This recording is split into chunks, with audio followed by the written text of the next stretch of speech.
Yes, അപ്പോൾ welcome back. നമ്മുടെ morning walk തുടരുകയാണ്. ഇന്ന് മോർണിംഗ് വാക്കിനായി നമ്മൾ എത്തിയിട്ടുള്ളത് തൃപ്പൂണിത്തുറ ഫാക്ട് നഗർ വാക്ക് വേയിലാണ്. അപ്പോൾ ഇവിടുത്തെ കാഴ്ചകളൊക്കെ കണ്ട് നമ്മളിങ്ങനെ ഈ ഒരു സ്ട്രെച്ചിന്റെ ഒരു ഡെഡ് എൻഡിലേക്ക് എത്തിയിരിക്കുകയാണ്. ഇപ്പോൾ ഇവിടുന്നുള്ള കാഴ്ചകൾ പ്രേക്ഷകർക്ക് കാണാം. നമ്മുടെ മാഹിനും വിഷ്ണുവും ദൃശ്യങ്ങൾ പകർത്തി, ഡയസും ചേർന്ന ദൃശ്യങ്ങൾ പകർത്തി പ്രേക്ഷകരിലേക്ക് എത്തിക്കുന്നുണ്ട്.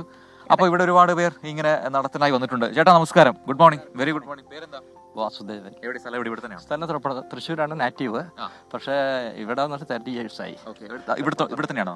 ഇതിന്റെ അടുത്തന്നെ, ഒരു കിലോമീറ്റർ ഉള്ളൂ.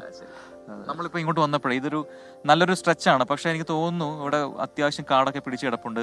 നമ്മളൊരു 5:30 എത്തിയത്. ഈ വഴിവിളക്കൊന്നും അങ്ങനെ കത്തുന്നായി കാണുന്നില്ല. അത് നമ്മളിവിടെ ഒരു കൊല്ലമായി വരാൻ തുടങ്ങിയിട്ട്. പക്ഷെ നമ്മള് ഇതിന്റെ ഫണ്ടിനെ പറ്റിയൊക്കെ ചോദിച്ചപ്പോൾ അത് ചെയ്യും ഞങ്ങൾ. അതിനൊരു പീരീഡ് ഉണ്ട്, എന്നും ചെയ്യാൻ പറ്റില്ല. അപ്പോൾ സമയമാകുമ്പോൾ ഓട്ടോമാറ്റിക്കലി ചെയ്യാറുണ്ട്. ആരുടെ ഇതിലാണ് വരുന്നത്? ഇത് മുനിസിപ്പാലിറ്റിയാണ്. വാർഡ് കൗൺസിലർമാർ അവരുടെ കൗൺസിലറുടെ അണ്ടറിലാണ് വരിക. അപ്പോൾ ഒരു പദ്ധതികൾ വരുമ്പോൾ അതിനനുസരിച്ച് ചെയ്യുള്ളൂ. പക്ഷെ ഞങ്ങൾ തന്നെ ഇപ്പം നടക്കുന്നവർ ബുദ്ധിമുട്ട് വരേണ്ട ചെടികളെല്ലാം കട്ട് ചെയ്യാൻ വേണ്ടി ഞങ്ങൾ സ്വന്തമായിട്ട് ആയുധങ്ങളെല്ലാം കൊണ്ടുവന്ന് ഞങ്ങൾ കട്ട് ചെയ്ത് ക്ലിയർ ചെയ്യും. അങ്ങനെ ഇന്ന് ഇങ്ങനെ കിടക്കുന്നത് അല്ലെങ്കിൽ കംപ്ലീറ്റ് നടക്കാൻ പറ്റാത്തൊരവസ്ഥയിൽ വരും. പക്ഷെ നല്ലൊരു ഏരിയ ആണ്. അത് നല്ലൊരു പൊള്യൂഷൻ ഇല്ലാത്തൊരു ഏരിയയാണ്. വണ്ടികളോ മറ്റൊരു പ്രോബ്ലമൊന്നുമില്ല. കൂടെ വന്ന ആൾ ഇതിനിടയിൽ അതിവിദഗ്ധമായി മുങ്ങി തിരിച്ചുപ്പെട്ടു. അവർക്കൊരു എന്താ അറിയുന്നില്ല. എന്നോട് പറഞ്ഞോ, ചേട്ടൻ ചാനലിൽ പെട്ടിട്ടുണ്ട് കേട്ടോ എന്ന് പറഞ്ഞു. പ്രായം ഉണ്ടെങ്കിലും ആരോഗ്യത്തോടെ കാത്തുണ്ടെന്നൊക്കെ പറഞ്ഞിട്ട്. അതന്നെ നമ്മൾക്ക് നടക്കുന്ന എക്സസൈസ് ആണ് നമ്മുടെ ബോഡിയുടെ പോസിറ്റീവ് എനർജിയാണ്. 1 മണിക്കൂർ മാക്സിമം നടക്കും. ശേഷം ഉള്ളൊരു ലൈഫ് എല്ലാ ദിവസവും വരുമ്പോൾ കിട്ടുന്നൊരു എനർജി, നല്ലൊരു എനർജി. നമുക്ക് വേറെയുള്ള ഗ്യാസ് പ്രോബ്ലം മറ്റേ ശാരീരികമായ ബുദ്ധിമുട്ടുകളൊന്നും ഉണ്ടാവാറില്ല. നടക്കാത്ത ദിവസം നമുക്ക് ഭയങ്കര ഇന്ന് പോയില്ലോ ഭയങ്കര വിഷമം വരും. അപ്പൊ അത് മഴയാണെങ്കിലും മഴക്കാലത്ത് കുട പിടിച്ച് വരാറുണ്ട്. ചില ആളുകളൊന്നും മഴയായതുകൊണ്ട് വരാറില്ല. പക്ഷെ ഞാൻ വരും, മുടക്കാറില്ല മാക്സിമം. Thank you. നല്ല നടപ്പ് തുടരട്ടെ. താങ്ക് യു ചേട്ടാ. Thank you. യെസ്. അപ്പോൾ ഫാക്ട് നഗർ വാക്ക്വേയുടെ പ്രശ്നങ്ങൾ എന്താണ്, ഇവിടെ സ്ഥിരമായി നടക്കുന്ന ആൾക്കാർ തന്നെ അത് വ്യക്തമാക്കിയിട്ടുണ്ട്. അപ്പൊ അധികൃതർ ഇത് കാണുന്നുണ്ടാവുമെന്ന് പ്രതീക്ഷിക്കുന്നു. ഇവിടെ കണ്ടോ നമ്മുടെ കൗൺസിലർമാരൊക്കെ തന്നെ ശ്രദ്ധിക്കേണ്ടതാണ്. അവശിഷ്ടങ്ങളൊക്കെ ഇട്ടിട്ടുണ്ട്, അതായത് ഫുഡ് കഴിച്ചിട്ടുള്ള വേസ്റ്റ് ഒക്കെ ഇട്ടിട്ടുണ്ട്. പക്ഷെ അത് വളരെ മനോഹരമായിട്ടൊരു ഏരിയ ആണ്. ആ ഏരിയ ആ രീതിയിൽ തന്നെ സൂക്ഷിക്കുകയാണെങ്കിൽ അത് കുറച്ചുകൂടെ നല്ലതാണ് ഇവിടുത്തുകാർക്ക്. മാത്രമല്ല ഈ വാക്ക്വേയില് നമ്മൾ നേരത്തെ കണ്ടതാണ്. മാഹി നമുക്ക് ആ ഒരു സ്ട്രെച്ച് നോക്കിക്കഴിഞ്ഞാലേ ഇതാ ആ ഒരു വിഷ്വല്. അപ്പോ മീൻ പിടിക്കുന്ന വള്ളം അവിടെയുണ്ട്. അപ്പൊ ആ വള്ളം നമ്മൾ കാണുന്നുണ്ട്, ചെറുവള്ളം. അപ്പുറത്തൂടെ പാലം കാണാം, പാലത്തിലൂടെ ഈ പറയുന്ന വാഹനങ്ങളൊക്കെ പോകുന്നു, കിളികൾ പറക്കുന്നുണ്ട്. ചന്ദ്രൻ ഇങ്ങനെ പകുതിയായി മറഞ്ഞു പോകുന്ന കാഴ്ചയുണ്ട്. അപ്പൊ പ്രകൃതിയുടെ ആ തുണ്ടിൽ നിന്ന് നമുക്ക് വാർത്തയിലേക്ക് കൂടെ പോകണം. അതെ, നമുക്ക് ഇവിടെ നിന്നിട്ട് വാർത്ത പറഞ്ഞല്ലോ. ഇതൊരു ഏരിയ ആണ് അല്ലേ. എനിക്കൊന്ന് ബോട്ടൊക്കെ അടുപ്പിക്കാൻ പറ്റുന്നൊരു ബോട്ട് ചെട്ടിയൊക്കെ ആയിട്ട് മാറ്റാൻ പറ്റുന്ന ഏരിയ ആണ്. പക്ഷെ അതൊന്നും ഇവിടെ ഇല്ല ഇപ്പോൾ നിലവിൽ എന്നുള്ളതാണ് ഞാൻ മനസ്സിലാക്കുന്നത്. എനിക്ക് അറിഞ്ഞൂടാ. നമുക്ക് ഒന്ന് പത്തനംതിട്ടയിലേക്ക് പോകണം. അവിടെ കൂടലിൽ വാഹനാപകടത്തിൽ മരിച്ച 4 പേരുടെ സംസ്കാര ചടങ്ങുകൾ അല്പസമയത്തിനകം ആരംഭിക്കും എന്ന് മനസ്സിലാവുന്നു. ശ്രീകുമാരൻ അതിന്റെ ഏറ്റവും പുതിയ വിവരങ്ങളുമായി അവിടെ ഒന്ന് തത്സമയം ചേരുന്നുണ്ടല്ലേ? അതെ, ശ്രുജിത്ത്, മൃതദേഹങ്ങൾ വീടുകളിലേക്ക് എത്തിക്കുന്നുണ്ടോ? വിവരങ്ങൾ എന്തൊക്കെയാണ്? ശ്രീത്തിലേക്ക് നമുക്ക് എത്താൻ എന്തായാലും ദൃശ്യങ്ങളിൽ പ്രേക്ഷകർക്ക് ഇപ്പോൾ കാണാൻ കഴിയുന്നുണ്ടെന്ന് ഞാൻ പ്രതീക്ഷിക്കുന്നു. 4 പേരുടെയും മൃതദേഹങ്ങൾ വീടുകളിലേക്ക് എത്തിക്കുന്നുണ്ട്.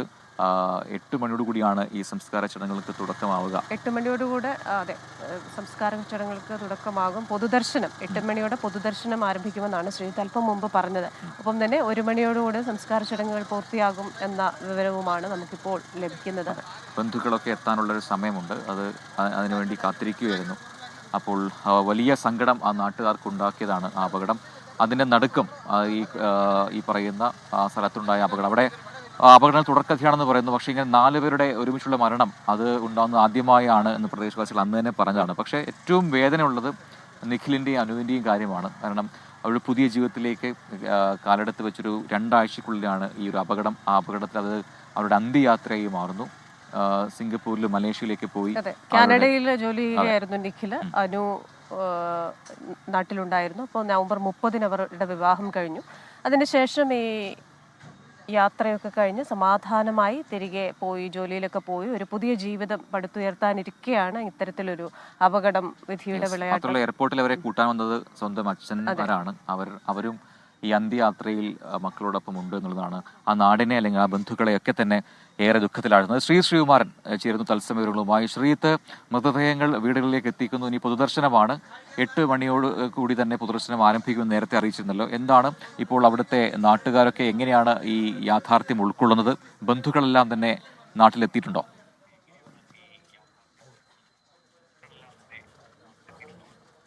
ബന്ധുക്കളെല്ലാവരും തന്നെ നാട്ടിലെത്തിയിട്ടുണ്ട്. ഇതിൽ നിഖിൽ ഈപ്പൻ, അനു ബിജു, നിഖിലിൻ്റെ ഭാര്യ അനു ബിജു, അതുപോലെ തന്നെ ബിജു പി ജോർജ്, അനുവിൻ്റെ 3 മൃതദേഹങ്ങളാണ് ബിജു പി ജോർജിൻ്റെ വീട്ടിലേക്ക് ഇപ്പോൾ വന്നിട്ടുള്ളത്. ബന്ധുക്കൾക്കും അതുപോലെ തന്നെ മതാചാരപ്രകാരമുള്ള ചടങ്ങുകൾ വീട്ടിൽ ക്രമീകരിക്കാനും വേണ്ടിയാണ് സ്വാഭാവികമായി ഇവിടേക്ക് ഈ 3 മൃതദേഹങ്ങളും എത്തിച്ചിട്ടുള്ളത്. ഇപ്പോൾ ഈ ബിജു പി ജോർജിൻ്റെ മൃതദേഹം മാത്രമാണ് അകത്തേക്ക് കയറ്റിയിട്ടുള്ളത്.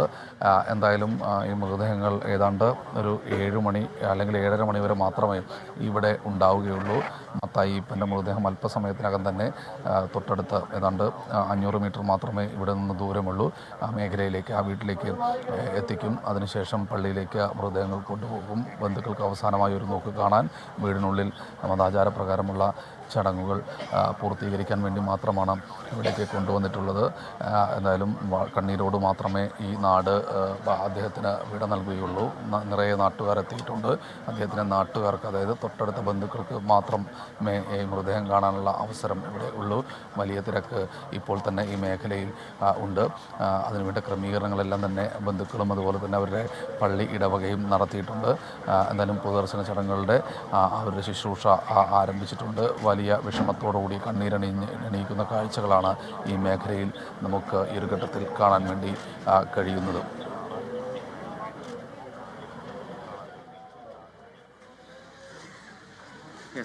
ശ്രീകുമാരനാണ് വിവരങ്ങൾ നൽകിക്കൊണ്ടിരിക്കുന്നത്. ശ്രീത്ത്, അന്ന് നടന്ന ആ അപകടം, മുറിഞ്ഞലിലെ അപകടം, അവിടുത്തെ എന്താണ് സംഭവിച്ചത് യഥാർത്ഥത്തിൽ എന്നറിയാനുള്ള അവിടുത്തെ നാട്ടുകാരുടെയൊക്കെ ചോദ്യങ്ങൾ, അതിനൊക്കെ എപ്പോഴാണ് ഉത്തരവുണ്ടാവുക? കാരണം അന്വേഷണം ആ രീതിയിൽ നടന്നിരുന്നു. അതിൻ്റെയൊക്കെ പുരോഗതി എന്താണ്? പക്ഷേ ഇപ്പോൾ ഈ വേർപാടിൻ്റെ സമയമാണ്, യാത്ര പറയലിൻ്റെ സമയം കൂടിയാണ്. പ്രത്യേകിച്ച് എടുത്തു പറയുന്നത്, എല്ലാവരും ചോദിക്കുന്നത് അനുവിൻ്റെയും നിഖിലിൻ്റെയും കാര്യമാണ്. കാരണം അവർ പുതിയൊരു ജീവിതത്തിലേക്ക് കാലെടുത്ത് വെച്ചിട്ടേ ഉള്ളൂ. അവരുടെ ആ ജീവിതം തുടങ്ങുന്നതേ ഉള്ളൂ. ആ സമയത്ത് തന്നെ ഒരു അന്ത്യയാത്ര നൽകേണ്ടി വരുന്നവർക്ക്. കാരണം ഇപ്പോൾ ഒരു പക്ഷേ ഈ അന്ത്യകർമ്മങ്ങൾക്കുമൊക്കെ അവിടെ എത്തിയിരിക്കുന്ന പലരും നവംബർ 30-ന് ഏതാണ്ട് 2 ആഴ്ച മുമ്പ് ഇവരുടെ വിവാഹത്തിൽ പങ്കെടുത്തത് കൂടിയാണ്. അന്ന് കെ ജിനേഷ് കുമാർ, അവിടുത്തെ കോന്നി MLA അടക്കം അത് നമ്മളോട് പറഞ്ഞതുമാണ്. അദ്ദേഹം അടക്കം ആ വിവാഹത്തിൽ പങ്കെടുത്താണ്. പിന്നീട് ഈ മരണവാർത്ത കേൾക്കേണ്ടി വരുന്നു. ആ യാഥാർത്ഥ്യം ഉൾക്കൊള്ളാൻ കഴിയുന്നില്ല എന്ന് എല്ലാവരും പറയുന്നുമുണ്ട്. ഞാൻ പറഞ്ഞതുപോലെ വിവാഹത്തിൽ പങ്കെടുത്തവർ തന്നെ 2 ആഴ്ച കഴിഞ്ഞ് അവരുടെ മരണ ചടങ്ങിൽ, സംസ്കാര ചടങ്ങിൽ പങ്കെടുക്കേണ്ടി വരുന്നു എന്ന ഒരു വളരെ ദൗർഭാഗ്യകരമായ അവസ്ഥയാണ് നാട്ടുകാർക്ക് കൈവന്നിരിക്കുന്നത്, അല്ലേ?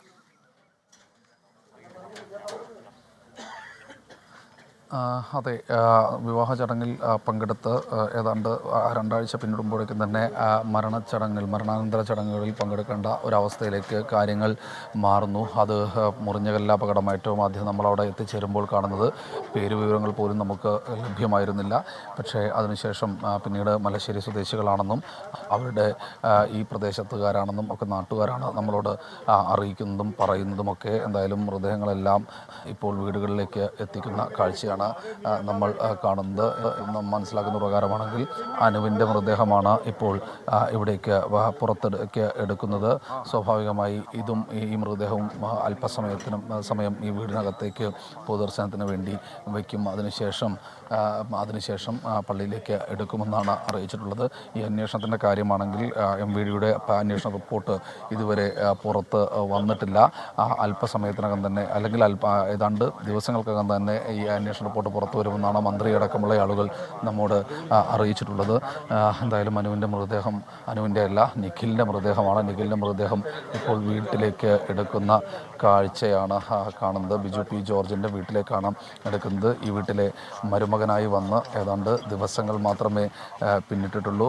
ആ മൃതദേഹം ഇപ്പോൾ എടുക്കുന്ന വീട്ടിനകത്തേക്ക് കാഴ്ചയാണ് നമ്മൾ കാണുന്നത്. വളരെ വേദനയോടെ മാത്രമേ നമുക്ക് ഈ ഒരു ഘട്ടത്തിൽ ഇത് കണ്ടു നിൽക്കാൻ കഴിയുള്ളൂ. ഇവിടെ നിൽക്കുന്ന എല്ലാവരും തന്നെ കണ്ണീരണിയുന്ന ഒരു കാഴ്ചയാണ് ഈ വീട്ടിൽ നിന്ന്, ബിജു പി ജോർജിൻ്റെ ഈ വീട്ടിൽ നിന്ന് നമുക്ക് കാണാൻ വേണ്ടി കഴിയുകയുള്ളൂ. അല്പസമയത്തിനകം തന്നെ അനുവിൻ്റെ മൃതദേഹവും വീട്ടിലകത്തേക്ക് എത്തും. അവരുടെ മധുവിധു കഴിഞ്ഞ് മലേഷ്യയിൽ നിന്നും മടങ്ങി വരുമ്പോഴായിരുന്നു ഈ ഒരു അപകടം നടന്നത്. വലിയ വിഷമത്തോടുകൂടി ബന്ധുക്കൾ വാവിട്ട് കരയുന്ന കാഴ്ച ആ ഒരു ഘട്ടത്തിൽ കണ്ടിരുന്നു. ദിവസങ്ങൾ പിന്നിട്ടു. അവർ അതിനോട് ഏതാണ്ട്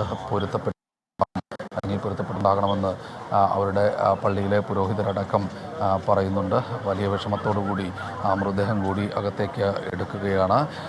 ഏറെ നേരം ഈ മൃതദേഹങ്ങൾ വെച്ചുകൊണ്ടിരിക്കാൻ കഴിയില്ല. അല്പസമയത്തിനകം തന്നെ സ്വാഭാവികമായി ഈ മൃതദേഹങ്ങൾ ഇവിടെ നിന്ന് പുറത്തെടുക്കും. എന്തായാലും മാധ്യമപ്രവർത്തകർ അകത്തേക്ക് ഒരു കാരണവശാലും കയറില്ല. കാരണം അവരുടെ വീട്ടുകാരുടെ സ്വകാര്യതയാണ്.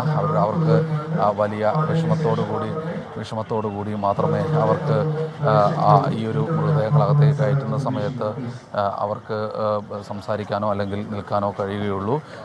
ആളുകൾക്ക് വലിയ തോതിൽ കണ്ണീരണിയിക്കുന്ന ഒരു കാഴ്ചയാണ് ഈ ഒരു ഘട്ടത്തിൽ ഈ വീട്ടിൽ നിന്ന് നമുക്ക് കാണാനാവുന്നത്.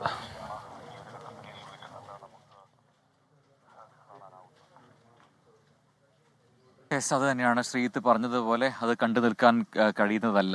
കാരണം ഒരു കുടുംബത്തിൽ അല്ലെങ്കിൽ 2 കുടുംബങ്ങൾ ഒന്നായിട്ട് 2 ആഴ്ച പിന്നിടുന്ന സമയത്താണ് ഈ രീതിയിൽ മരണം അപകടത്തിൻ്റെ രൂപത്തിൽ അവരുടെ ജീവിതത്തിലേക്ക് കടന്നു വരുന്നത്. അതെല്ലാം ജീവിതം എങ്ങനെയായിരുന്നു ഇത്രയും നാൾ അതെല്ലാം മാറ്റിമറിച്ച ഒരു അപകടം എന്ന് തന്നെ പറയാം.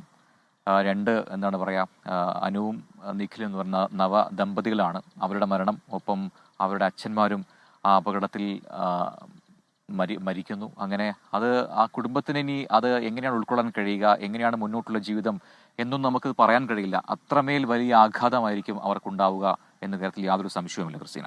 അതെ, അപ്പോൾ നമ്മുടെ ഭാഗത്തു നിന്നും ആദരാഞ്ജലികൾ ആ കുടുംബത്തോടൊപ്പം. നമ്മുടെയും എന്താ പറയുക, നമുക്ക് പറയാൻ പറ്റത്തില്ല, നമ്മുടേതായിട്ടുള്ള ആദരാഞ്ജലികൾ, അതുപോലെ നമ്മുടെ സ്നേഹവും ഒക്കെ അവരോടൊപ്പം ഉണ്ടാവും.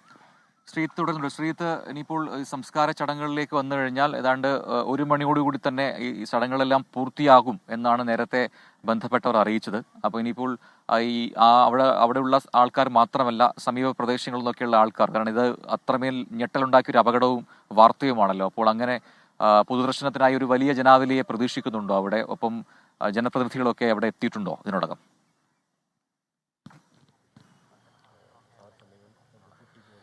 ജനപ്രതിനിധികൾ അല്പസമയത്തിനകം തന്നെ എല്ലാവരും എത്തിച്ചേരും. അതുപോലെ കോന്നി MLA, മുൻ MLA അടൂർ പ്രകാശ് അടക്കമുള്ള ആളുകളൊക്കെ തന്നെ എത്തിച്ചേരും. എന്തായാലും അല്പസമയത്തിനകം തന്നെ, ഏതാണ്ട് 1 മണിക്കൂർ മാത്രമേ ഇവിടെ പള്ളിയിൽ മൃതദേഹങ്ങൾ വയ്ക്കുകയുള്ളൂ. അതിനുശേഷം മാത്രമേ സ്വാഭാവികമായി മൃതദേഹങ്ങൾ ഇവിടെ നിന്ന് മാറ്റുകയുള്ളൂ. അത് പെട്ടെന്ന് തന്നെ പള്ളിയിലേക്ക് എടുക്കും. വളരെ വിഷമത്തോടുകൂടി വാവിട്ട് കരയുന്ന അമ്മയുടെയും ബന്ധുക്കളുടെയും വാവിട്ട് കരയുന്ന നിലവിളികൾ നമുക്ക് കേൾക്കാം. കണ്ടു നിൽക്കാൻ കഴിയാതെ നാട്ടുകാരും വിതുമ്പുന്ന ഒരു കാഴ്ചയാണ് നമുക്ക് ഈ ഒരു ഘട്ടത്തിൽ ഇവിടെ ഈ വീട്ടിൽ നിന്ന് റിപ്പോർട്ട് ചെയ്യാനാവുള്ളൂ. അതുകൊണ്ട് തന്നെ നമ്മൾ ആരും തന്നെ അകത്തേക്ക് കയറിയിട്ടില്ല. അത് ബന്ധുക്കളുടെ സ്വകാര്യതയാണ്.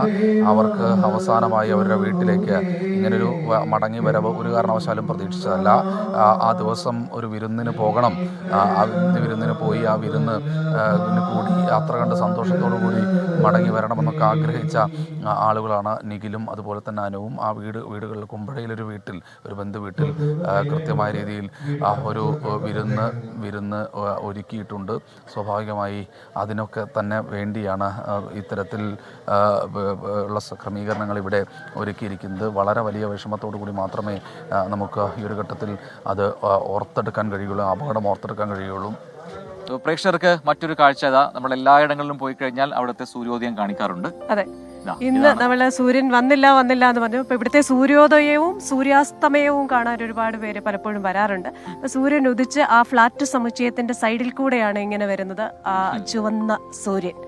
അപ്പോൾ മനോഹരമായ ആ കാഴ്ചയിൽ നിന്ന് നമുക്ക് ശബരിമലയിൽ തങ്ക സൂര്യോദയം നമ്മൾ കേട്ടിട്ടുണ്ട്. പോകേണ്ടത് ശബരിമലയിലേക്കാണ്. ശരണം സന്നിധാനം. സൈക്കിൾ പ്യൂർ അഗർബത്തി ശരണം സന്നിധാനം സമർപ്പിക്കുന്നത് അഗർബത്തി എന്നാൽ സൈക്കിൾ.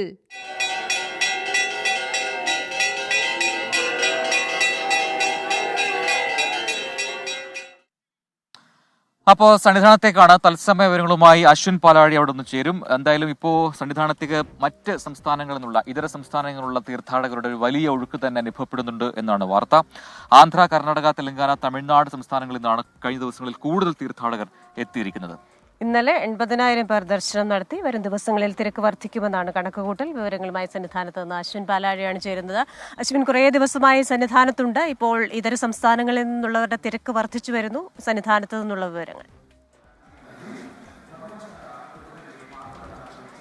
പ്രജൻ ക്രിസ്ത്യന, എന്തായാലും കഴിഞ്ഞ 3 ദിവസമായി വലിയ തിരക്കാണ് സന്നിധാനത്തുള്ളത്. അതിൽ ഏറ്റവും പ്രധാനമായി നമ്മൾ ഈ കണക്കുകളൊക്കെ പരിശോധിക്കുമ്പോൾ മലയാളി തീർത്ഥാടകരുടെ എണ്ണം കഴിഞ്ഞ കുറേ ദിവസങ്ങളെ കുറവാണ് എന്നുള്ളതാണ്. അതിലെ ഏറ്റവും പ്രധാനപ്പെട്ട കാര്യം ഇപ്പോൾ നമുക്ക് തിരക്ക് ദൃശ്യങ്ങളിൽ കാണാം. ഈ ആളുകൾ, അതായത് മലയാളി തീർത്ഥാടകരുടെ എണ്ണം കുറവായതിൻ്റെ പ്രധാന കാരണം ഇപ്പോൾ പരീക്ഷാകാലമാണ്. കുട്ടികളുമൊക്കെ സന്നിധാനത്തേക്ക് എത്താനിരിക്കുന്ന, ശബരിമല കയറാനിരിക്കുന്ന ആളുകൾ ഈ ഡിസംബർ പകുതി ക്രിസ്മസ് അവധി കാലത്ത് കയറാനുള്ള ഒരു തീരുമാനത്തിലായതുകൊണ്ടാണ് മലയാളി തീർത്ഥാടകരുടെ എണ്ണം കുറവായത് എന്നുള്ളതാണ് പൊതുവെ വിലയിരുത്തപ്പെടുന്നത്. ഇപ്പോൾ കർണാടക, തെലങ്കാന, തമിഴ്നാട്, ആന്ധ്ര തുടങ്ങിയ സംസ്ഥാനങ്ങളിൽ നിന്നുള്ള തീർത്ഥാടകരാണ് ഏറെയും പമ്പയിൽ നിന്നടക്കം മല ചവിട്ടി എത്തുന്നത് എന്നുള്ളതാണ് കണക്കുകൾ സൂചിപ്പിക്കുന്നത്. അതുകൊണ്ട് തന്നെ വലിയ തിരക്ക്, അവിടെ നിന്ന് വലിയ കൂട്ടമായാണ് ആളുകൾ എത്തുന്നത് ഇതര സംസ്ഥാനങ്ങളിൽ നിന്ന്. അതുകൊണ്ടാണ് കഴിഞ്ഞ കുറേ ദിവസങ്ങളായി 80,000-ന് മുകളിലേക്ക് തീർത്ഥാടകരുടെ എണ്ണം പോകുന്നത്. ഇന്നലെ 80,000 പേരാണ്, 80,134 പേരാണ് ഇന്നലെ ശബരിമലയിൽ ദർശനം നടത്തിയത്. ഇന്നും സമാനമായ രീതിയിൽ കണക്ക് മുന്നോട്ട് പോകുന്നുണ്ട്. രാവിലെ ഇതുവരെ ഉള്ള കണക്കുകൾ പരിശോധിക്കുമ്പോൾ 30,000-ന് മുകളിലേക്ക് തീർത്ഥാടകരുടെ എണ്ണം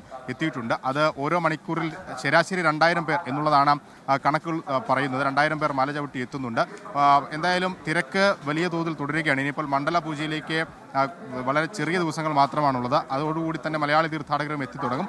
എന്തായാലും തിരക്ക് അനിയന്ത്രിതമല്ല എന്നാണ് പോലീസ് പറയുന്നത്. കൃത്യമായി തന്നെ ദർശനം നടത്തി തീർത്ഥാടകർക്ക് മടങ്ങാനും കഴിയുന്നുണ്ട്. ശരി, അശ്വിൻ പാലാഴിയാണ് ശബരിമലയിൽ നിന്ന് വിശദാംശങ്ങൾ നൽകിയത്. നമ്മൾ സൂര്യനെ കാണിച്ചു. ഇപ്പോൾ സൂര്യൻ പതുക്കെ ആ ഫ്ലാറ്റ് സമുച്ചയത്തിന്റെ പിന്നിലേക്ക് മറയുന്ന കാഴ്ച കൂടി വിഷ്ണുദയൻ കാണിച്ചു തരും. നമുക്ക് വീണ്ടും ശബരിമലയിലേക്ക് പോയി കഴിഞ്ഞാൽ പതിവ് തെറ്റിക്കാതെ കോട്ടയം മണർകാട് സംഘം സന്നിധാനത്തെത്തി പണക്കീഴ് സമർപ്പിച്ചിട്ടുണ്ട്. 40 അംഗ സംഘമാണ് പരമ്പരാഗത കാനനപാത വഴി ശാസ്താവിനുള്ള പണക്കിഴിയുമായി എത്തിയത്. പണക്കിഴി സമർപ്പണത്തിനുള്ള പിന്നിലൊരു ചരിത്രമുണ്ട്. ആ ചരിത്രം കൂടി പ്രേക്ഷകർ ഒന്ന് അറിയുക. സന്നിധാനത്തെ പൂജകൾക്കായി വനത്തിലൂടെ കാൽനടയായി വന്നിരുന്ന തന്ത്രിക്കും മേൽശാന്തിക്കും അകമ്പടി സേവിച്ചിരുന്നത് മണർകാട് സംഘമാണെന്നാണ് വിശ്വാസം. പിന്നീട് പൂജാ സമയത്തിലും മറ്റും മാറ്റം വന്നതോടെ അകമ്പടി നിലച്ചു. ഇതിന് പ്രായശ്ചിത്തമായാണ് കാണിക്കയായി പണക്കിഴി സമർപ്പണം.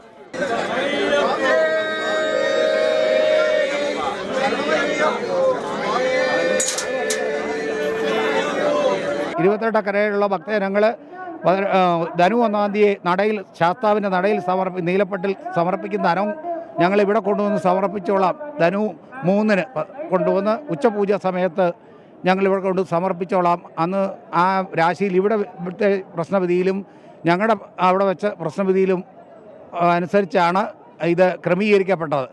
നീലപ്പട്ട് വിരിച്ച 28 കരകളിലെ ഭക്തർ നൽകിയ കാണിക്ക സന്നിധാനത്തെ സോപാനപ്പടിയിൽ അർപ്പിച്ചു. ശേഷം തന്ത്രിയിൽ നിന്ന് തീർത്ഥവും പ്രസാദവും സ്വീകരിച്ചു. പെരിയ സ്വാമിമാരായ രവി മനോഹർ, പ്രകാശ് കുമാർ എന്നിവരുടെ നേതൃത്വത്തിലാണ് മണർകാട് സംഘം എത്തിയത്. 24 സന്നിധാനം. ഹരിവരാസനം വിശ്വമോഹനം ഹരിദധീശ്വരം ആരാധ്യപാദുകം ഹരിവിമർദ്ദനം നിത്യനർത്തനം ഹരിഹരാത്മജം ദേവമാശ്രയേ. മനോഹരമായ പാട്ടാണ് അല്ലേ? അപ്പോ ഇന്നത്തെ ചടങ്ങുകൾ നോക്കണ്ടേ? Yes. BLM housing cooperative society limited ശബരിമലയിലെ ചടങ്ങുകൾ സമർപ്പിക്കുന്നത് Bharat Lajna multi state housing cooperative society limited.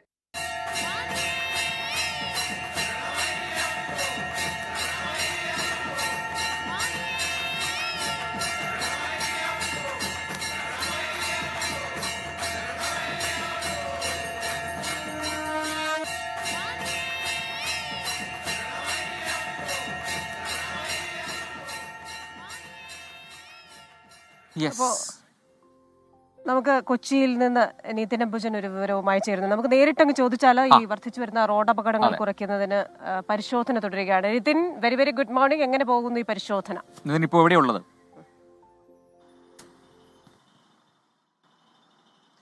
Prajin, Christina, good morning. ഞാനിപ്പോൾ നിൽക്കുന്നത് എടപ്പള്ളിയിലാണ്. നമ്മൾ ഇതുപോലുള്ള മോർണിംഗ് വാക്ക് സംഘടിപ്പിക്കുമ്പോഴായിരുന്നു, ഈ പരിപാടി നടത്തുമ്പോഴായിരുന്നു കഴിഞ്ഞ 3 വലിയ അപകടങ്ങൾ ഏതാണ്ട് ഒരു 3 ആഴ്ചക്കിടെ നമ്മളെ തേടിയെത്തുന്നത്. 15 പേരുടെ വിലപ്പെട്ട ജീവനാണ് അന്ന് റോഡിൽ പോയിരുന്നത്. തൃപ്രയാറും കോന്നിയിലും അതോടൊപ്പം തന്നെ ആലപ്പുഴയിലും നമ്മൾ അപകടത്തിന്റെ വാർത്ത നമ്മൾ കണ്ടതാണ്. എന്തായാലും ഞാനിപ്പോൾ നിൽക്കുന്ന ഇടപ്പള്ളിയിൽ ഈ പരിശോധന, സംയുക്ത പരിശോധന പോലീസിന്റെയും MVDയുടെയും നേതൃത്വത്തിൽ ഇപ്പോൾ നടത്തുന്നുണ്ട്. വർദ്ധിച്ചു വരുന്ന റോഡ് അപകടങ്ങൾ കുറയ്ക്കുക എന്ന് തന്നെയാണ് ലക്ഷ്യം വെക്കുന്നത്. ദീർഘദൂരത്ത് വരുന്ന വാഹനങ്ങൾ, അതോടൊപ്പം തന്നെ ഭാരം കയറ്റി വരുന്ന വാഹനങ്ങൾ, ഇവയെല്ലാം തന്നെ പോലീസും MVDയും തടഞ്ഞ് അവർക്ക് വേണ്ട അവബോധം നൽകുന്നു. അതോടൊപ്പം ഇതിനിടയിൽ നിയമലംഘനങ്ങൾ നടക്കുന്നുണ്ടെങ്കിൽ അതിനെ പിഴ ചുമത്തും എന്ന നിലപാട് തന്നെയാണ് സ്വീകരിച്ചിരിക്കുന്നത്. എന്തായാലും ഈ റോഡ് അപകടങ്ങൾ കുറയ്ക്കുക എന്ന ലക്ഷ്യം തന്നെയാണ് ഈ പരിശോധന വഴി ഇവർ ഉദ്ദേശിക്കുന്നത്. പ്രധാനമായും MVDയുടെയും പോലീസിന്റെയും സാന്നിധ്യമുണ്ടെങ്കിൽ ആ ഒരു അപകടങ്ങൾ ഒരു പരിധിവരെ കുറയ്ക്കാൻ പറ്റും. അതോടൊപ്പം തന്നെ ഡ്രൈവർമാർക്കിടയിൽ കൃത്യമായ അവബോധം നൽകിയാൽ ഈ അപകടങ്ങൾ കുറയ്ക്കാൻ പറ്റുമെന്ന ഒരു നിഗമനത്തിൽ തന്നെയാണ് എന്തായാലും മോട്ടോർ വാഹന വകുപ്പും പോലീസും ഈ ഒരു പരിശോധന ആരംഭിച്ചത്. ഇത്തരത്തിൽ എറണാകുളത്തെ വിവിധ കേന്ദ്രങ്ങൾ കേന്ദ്രീകരിച്ച് ഇന്ന് രാവിലെ 6 മണി മുതൽ പരിശോധന ഉണ്ട്. ഞാനിപ്പോൾ നിൽക്കുന്ന ഇടപ്പള്ളി മുതൽ കുണ്ടന്നൂർ വരെ ഈ MVD കണ്ടെത്തിയ ബ്ലാക്ക് സ്പോട്ടുകളിൽ ഒരു മേഖലയാണ്. അതുകൊണ്ട് തന്നെയാണ് ഈ മേഖലയിൽ ഇന്ന് രാവിലെ മുതൽ തന്നെ പരിശോധന ആരംഭിച്ചത്. സർ, ഏതൊക്കെ തരത്തിലുള്ള വാഹനങ്ങളാണ് പ്രധാനമായും ഈ പരിശോധന? രാത്രികാലങ്ങളിൽ ഹൈവേ വഴി പാസ് ചെയ്ത് വരുന്ന വാഹനങ്ങളിൽ ലക്ഷ്യം. നമ്മുടെ പവിത്രൻ പാതിരപ്പറ്റ ചോദിക്കുന്നു, പത്രമില്ലേ, പത്രം വായനയില്ലേ? നമ്മൾ പത്രം വായിക്കാൻ പോവുകയാണ്. അപ്പൊ എന്റെ കയ്യിലുള്ളത് മനോരമയാണ്. മനോരമയിൽ നമ്മുടെ ഈ മാസ് ഷെഡിൽ ഏറ്റവും മുകളിൽ കൊടുത്തിരിക്കുന്ന വാർത്ത, സന്തോഷ് ട്രോഫി ഇന്ന് കേരളം ഒഡീഷ. കായികം പേജിൽ വാർത്തയുണ്ട്. ഗഗൻയാൻ റോക്കറ്റ് പണിപ്പുരയിലാണ്. അതുപോലെ തന്നെ ബഹിരാകാശത്താണ് ഇത്തവണ സുനിത വില്യംസിന്റെ ഹാപ്പി ക്രിസ്മസ്. ഇനി മാതൃഭൂമിയിലേക്ക് വന്നു കഴിഞ്ഞാൽ ലീഡ് വാർത്തയായി നൽകിയിരിക്കുന്ന ഇതാണ്. വരുന്നു 6 വരി തുരങ്കപാത എന്നതാണ് ലീഡ് വാർത്ത. മുത്തങ്ങ ഗുണ്ടൽപെട്ട് പാതയിൽ തുരങ്കപാത വരുന്നു. രാത്രിയാത്രാ വിലക്കിന് പരിഹാരമാകും. DPRന് നിർദ്ദേശം എന്നാണ് ആ വാർത്തയുടെ വിശദാംശങ്ങൾ. അതുപോലെ തന്നെ കഴിഞ്ഞ ദിവസം അശ്വിൻ നമുക്കൊരു ഇരുട്ടടി തന്നിരുന്നു. നമ്മുടെ ഇന്ത്യൻ ഓഫ് സ്പിന്നർ അശ്വിൻ രാജ്യാന്തര ക്രിക്കറ്റിൽ നിന്ന് വിരമിച്ചു എന്ന വാർത്തയും മനോരമ ഫ്രണ്ട് പേജിൽ കൊടുത്തിട്ടുണ്ട്. ഒപ്പം തന്നെ നമ്മുടെ കുഞ്ചുകുറുപ്പിന്റെ നോക്കിക്കഴിഞ്ഞു കഴിഞ്ഞാൽ ലെനിൻ എന്ന പേരുള്ള CPM ബ്രാഞ്ച് കമ്മിറ്റി അംഗം BJPയിൽ ചേർന്നു. അപ്പൊ കുഞ്ചുകുറുപ്പ് പ്രതികരണം ആണ്, ലെനിൻ പോയാലെന്താ, സ്റ്റാലിൻ ഉണ്ടല്ലോ എന്നാണ്. ഇന്നലെ വന്നൊരു സന്തോഷ വാർത്ത, അത് മാതൃഭൂമി 1-ാം പേജിൽ കൊടുത്തിട്ടുണ്ട്. കേന്ദ്ര സാഹിത്യ അക്കാദമി പുരസ്കാരം അത് നമ്മുടെ മുൻ ചീഫ് സെക്രട്ടറി K. ജയകുമാറിനാണ് ഈ വർഷത്തെ കേന്ദ്ര സാഹിത്യ അക്കാദമി പുരസ്കാരം. അദ്ദേഹത്തിന്റെ പിങ്കളകേശിനി എന്ന കവിതാ സമാഹാരത്തിനാണ് പുരസ്കാരം. അതേപോലെ തന്നെ കെമിസ്ട്രി ചോദ്യപേപ്പറും ചോർന്നു, കെമിസ്ട്രിയും ചോർന്നു എന്ന വാർത്ത മനോരമയിലുണ്ട്. പരീക്ഷാ പേപ്പർ ചോർച്ച, ഭൂരിഭാഗം ചോദ്യങ്ങളുമായി യൂട്യൂബ് വീഡിയോ എന്ന വാർത്തയും മനോരമ നൽകുന്നുണ്ട്. അങ്ങനെ വാർത്തകൾ നിരവധിയുണ്ട്. ഇതാ നാട്ടുവർത്തമാനം പേജിലേക്ക് വന്നു കഴിഞ്ഞാൽ തൃക്കാക്കരയിൽ സ്പെഷ്യൽ കൗൺസിൽ ഇന്ന് ചേരുന്നു. 3 കൗൺസിലർമാരുടെ അയോഗ്യതാ വിഷയമാണ് യോഗത്തിന് ഇടയാക്കിയിരിക്കുന്നത്. അത് ഇന്ന് നടക്കും എന്നാണ് മറ്റൊരു വാർത്ത. അതുപോലെ തന്നെ കൊൽക്കത്ത ഈഡൻ ഗാർഡൻസിൽ മലയാളി സ്റ്റാൻഡ് എന്ന വാർത്തയുമുണ്ട്. അങ്ങനെ വാർത്തകൾ പത്രങ്ങളിലുണ്ട്. ഇനി നമുക്ക് മോർണിംഗ് വാക്ക് അവസാനിപ്പിക്കാനുള്ള സമയമാണ്.